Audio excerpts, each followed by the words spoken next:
Good morning, students. Welcome to lecture 2 of module 4.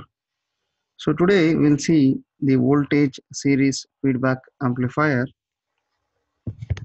Now, in this voltage series feedback amplifier, if you see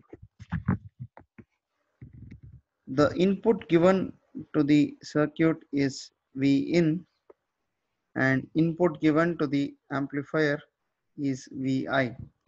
Yeah. So previously in the previous video we have seen that Vi and Vin are different values, and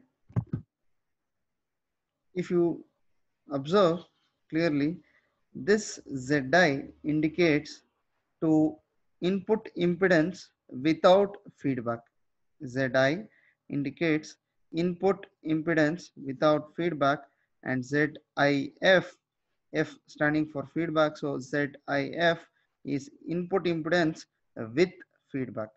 So this is input impedance without feedback, and this is input impedance with feedback. Similarly, Z0 is the output impedance without feedback, and Z0F is the output impedance with feedback. Now, if you closely observe, the output is fed back. The output is fed back to the input side through the feedback network called beta. Here, the output is fed back to the input side through a feedback network beta. Now, the input to the feedback network is V out, and the output of the feedback network is Vf. And we already seen that this Vi is V in minus Vf. This Vi is V in minus Vf. So we will see the four different parameters with respect to the voltage series feedback amplifier. So the first parameter will be gain. Now, as a part of output is fed back in series with the input signal, resulting it will result in a overall gain reduction. The overall gain will reduce when you are giving a part of output back to the input in series. Now we'll see all these particular things with respect to the diagram and all the parameters. So the first parameter what we'll see is the gain. Voltage gain without feedback is given by A V out by Vi. Please be very careful when you're writing these things. The voltage gain A without feedback is equivalent to V out by Vi, and voltage gain with feedback, that is AF, this F indicating with feedback. So AF is equal to V out by V in. This is Vi and this is V in. Clear? So the input what I'm considering for without feedback and the input what I'm considering for with feedback are different. And the feedback factor beta is given by Vf by V0. So here for the feedback factor we already saw the output of the feedback factor is Vf and the input for the feedback factor is beta. So we'll just see in the diagram. So V0 is being the input to the feedback network and Vf is being the output. So beta is equivalent to Vf by V0. Clear? So if we rearrange this particular equation, I will get an expression for Vf. So Vf is equivalent to beta into V0. That is Vf is equivalent to beta into V0. Now we have from the equation 1, we know that A is equivalent to A is equal to V0 by Vi. When I rearrange, I get V out, which is equal to A into Vi. Now we already know that Vi is equivalent to V in minus Vf. So I will substitute Vi in the above equation. So V out is equal to A into Vin minus Vi. Now we know that Vf is equal to beta into V naught. Now I will substitute it in the next equation, that is V out is equal to A into Vin minus beta into V naught. Now I will multiply A inside. So A Vin minus A beta into V naught. I will take all the V naught terms on one side. So V naught plus A beta V naught is equal to A into V in. And I take V naught common, 1 plus A beta is equal to A V in. Now I will try to write the expression, that is V naught by V in. So when I shift V in here and 1 plus A beta here, I will get an expression V out by V in is equal to A divided by 1 plus A beta. Now we have got the expression for the gain with feedback. Now the gain with feedback, we already had known that it is equivalent to V naught by V in. We knew that gain with feedback is V naught by V in, and we have found the expression for the gain with feedback, which is equivalent to A divided by 1 plus A beta. So this particular equation shows that the gain with feedback is in the amplifier, the gain will reduce by a factor 1 plus A beta. So if you see, the gain with feedback will reduce the gain without feedback by a factor of 1 plus A beta. Clear? And this factor will also affect, that the factor 1 plus A beta will also affect the input and output impedance. Now we'll see here the input and input impedance with feedback. So now we already know, let the input impedance without feedback be Zi. Let the input impedance with feedback be equal to Zif. Since the feedback is connected in series with the input impedance with feedback will be equal to Zi into 1 plus A beta. Now you can see this particular factor 1 plus A beta even affecting the input impedance with feedback. Now similarly, output impedance with feedback. Now let the output impedance without feedback be given by Z0, and the output impedance with feedback can be given as Z0F. Since the feedback is parallel to the output, we have the expression Z0F is equal to Z0 divided by 1 plus A beta. Now you can see even here that 1 plus A beta is playing a major role in the output impedance. And always see that the output impedance with feedback will be lesser than the output impedance without feedback. And the fourth parameter, that is your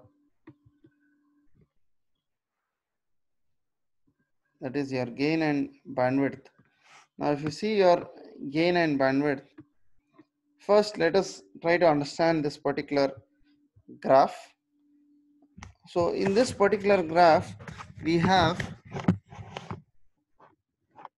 the gain on the y-axis,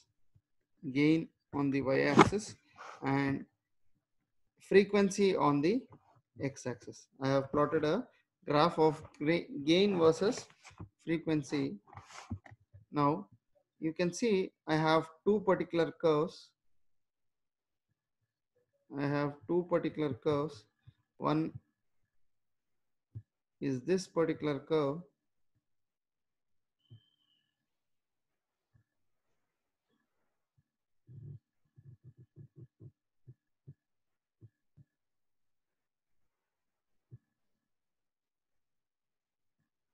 and if you take this particular curve, I have one particular value here. Let us assume the value is 10, right?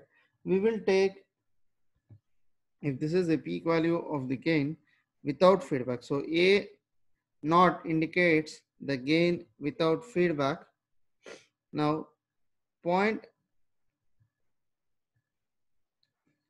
I will take the 0.707 of this particular A naught value. So this value will be somewhere 7.07.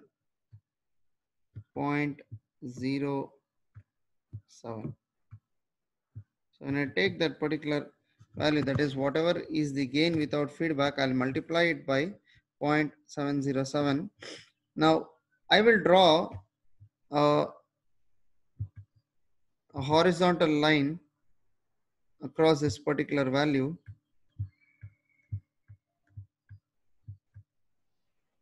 So whichever point it cuts the curve, wherever it cuts the curve, I will draw a horizontal dotted line to find my F1 and F2. So here, this is done in such a manner to find the bandwidth of that particular signal or that particular gain. So the gain with feedback relation we are finding. So this particular BW is the bandwidth without feedback. Now you can see the bandwidth without feedback will be given by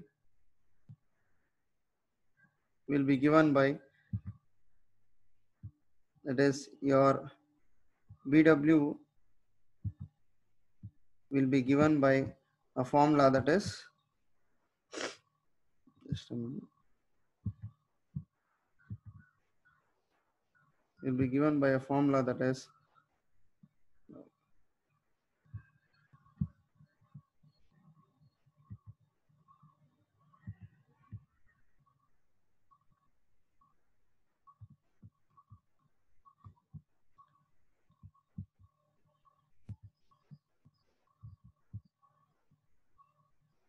it will be given by a formula by F2 minus F1.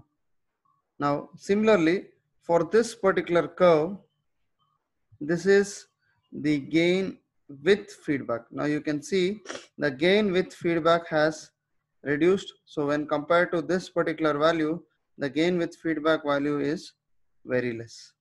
But if we take the gain with feedback, you can see the whatever is the value of gain with feedback, I will multiply it by 0.707.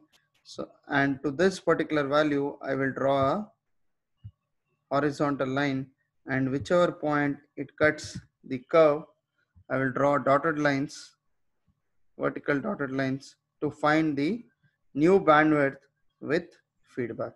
Now if this is termed as IF1 F1F and this is called F2F. So the bandwidth with feedback is going to be F2F minus F21. Clear? And you can see this A0 is the gain without feedback and A0F is the gain with feedback. So when you compare, when you try to find the relation between the gain and bandwidth, you can see with higher gain, the bandwidth is less, whereas with lower gain, the bandwidth is more. So usually with this particular circuit, what we can see is the gain will reduce gradually. The overall gain will reduce with this particular negative feedback, but the frequency response will improve. That is the range of the operation of frequency, that is the range of frequencies over which this particular amplifier with feedback will work is going to improve. So the frequency response is better, but the gain will reduce with feedback. The gain will reduce with feedback. Clear? So this is with respect to this particular topic. We'll just read through the points.